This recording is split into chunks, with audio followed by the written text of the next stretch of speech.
Praise the Lord. இன்றைக்கு ஆண்டவர் நம்மளோடு இடம்படுகிற வார்த்தை ரோமர் 2 அதிகாரம் 7 சோர்ந்து போகாமல் நற்கிரியைகளை செய்து மகிமையையும் கனத்தையும் அழியாமையையும் தேடுகிறவர்களுக்கு நித்திய ஜீவனை அளிப்பார்.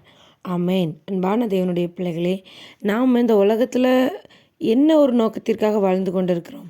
ஆண்டவருடைய பிள்ளைகளாய், கிறிஸ்தவர்களாய் எதுக்கு நம்ம வாழ்ந்து கொண்டிருக்கிறோம்?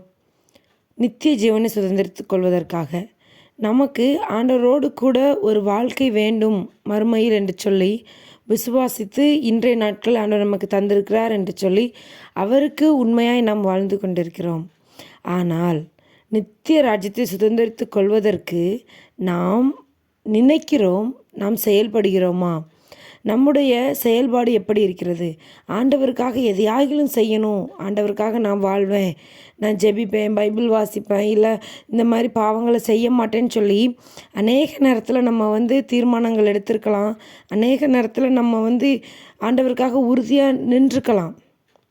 ஆனால் அதை நம்ம நிலைத்து நிற்கிறோமா? நிலைத்து நிற்கிறோமா? ஒரு மாதம் அதை நம்ம கரெக்டாக ஃபாலோ பண்ணுறோம், அதுக்கப்புறம் அப்படியே விட்டுருதோம். ஏன் விட்டுருதோம்? உலக பிரச்சனைகள், உலக கவலைகள் நம்மை நெருக்கும்போது நம்ம என்ன செஞ்சிருந்தோம்? சோர்ந்து போயிடுதோம். வசனம் தெளிவாய் சொல்லுகிறது பாருங்களேன். சோர்ந்து போகாமல் நற்கிரியைகளை செய்து அவருடைய மகிமையும் கனத்தையும் அழியாமையையும் தேடுகிறவர்களுக்கு நித்திய ஜீவனை அளிப்பார். ஆரம்பிக்கும்போது மட்டும் இல்லை, ஒரு காரியத்தை செயல்படுத்த துவங்கின நாளில் இருந்து நம்ம ஜீவன் இருக்க வரைக்கும் நம்ம அதில் என்ன செய்யணும்? நிலைத்து நிற்கணும்.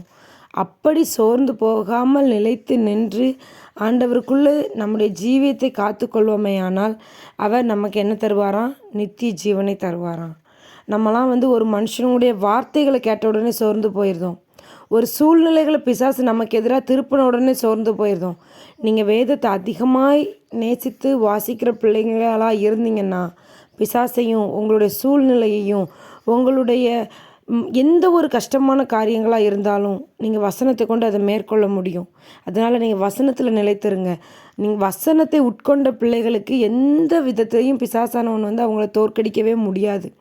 அதிகமாக நீங்கள் வசனத்தை உங்களுக்குள்ளே வச்சுருந்தீங்க அப்படின்னு சொன்னால் பிசாசு எந்த மாதிரி சோதனைகளை கொண்டு வந்தாலும் வசனத்தின் மூலமாக நீங்கள் அவனை ஜெயிக்க முடியும். வேறு எதாலையும் நீங்கள் பிசாசை ஜெயிக்க முடியாது. நமக்கு அதை தான் ஆண்டவர் கற்றுக் கொடுத்துருக்கிறார். பிசாசானவன் ஆண்டவர்கிட்டயே அவர் உபவாச நாட்களை முடித்துட்டு வரும்போது போய் நின்னா அவர் அவனை வசனத்தால் மேற்கொண்டார். அதே மாதிரி சோதனைகள் சோர்வுகள் வரும், வசனத்தால் மேற்கொள்ளுங்க. நமக்கு ஆண்டவர் நித்திய ஜீவனை தருவார். God bless you.